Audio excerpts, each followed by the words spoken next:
بلکہ ایک صحیح روایت ہے، میں عرض کر دوں کہ حضرت عباس نے جو حضور کے چچا تھے انور رسول اللہ صلی اللہ علیہ وسلم، انہوں نے حضرت علی کو بلایا. انہوں نے کہا کہ یا علی انی اعلم بعلامات موت قریش، قریش کے لوگوں کی جو موت کی نشانیاں ہیں نا، میں ان کو جانتا ہوں کہ جب ان پہ موت آتی ہے نا یہ علامت ہوتی ہے، یہ ہوتی ہے، ہر قبیلے میں ہوتی ہے، یہ کوئی نئی بات نہیں ہے، یہ ہیں.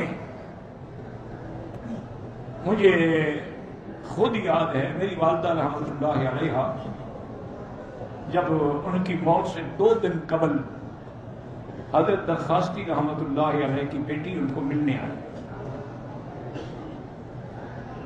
تو انہوں نے ان سے کہا کہ میں نے کل فوت ہو جانا ہے، تم کہیں نہ جانا، مجھے غسل بھی دینا، کیونکہ میرے بچوں نے کوئی گھر میں موت ہی نہیں دیکھی، ان کو پتہ ہی نہیں کہ غسل کیسے دیا جاتا ہے، میں کل مر جاؤں گی. اور فوت ہو گئی. یعنی آپ اندازہ کریں، میں اس وقت حرم نماز کے لیے آ رہا تھا تو مجھے کہا کہ بیٹا نماز پڑھ کے جلدی آ جانا، مجھے تکلیف ہے. میں نماز پڑھ کے دوڑا تو حضرت مولانا الیاس صاحب تھے، مولانا ادریس صاحب جو تھے نا صادق آباد میں، ان کے بھائی تھے اور بہت بڑے اللہ والے تھے. روزانہ ایک منزل تھی ان کی قرآن پاک، جب تک قرآن ختم نہ ان کو نیند نہیں آتی، ساری رات گزر گیا بیٹھ کے پڑھ رہے. وہ بھی میرے ساتھ تھے.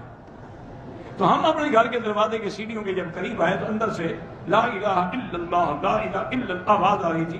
تو مولانا نے مجھ سے پوچھا کہ کس کی آواز ہے؟ میں نے کہا آواز تو میری والدہ کی لگتی ہے. انہوں نے کہا تم کہتے ہیں والدہ بیمار ہے، یہ تو کسی نوجوان عورت کی آواز لگتی ہے.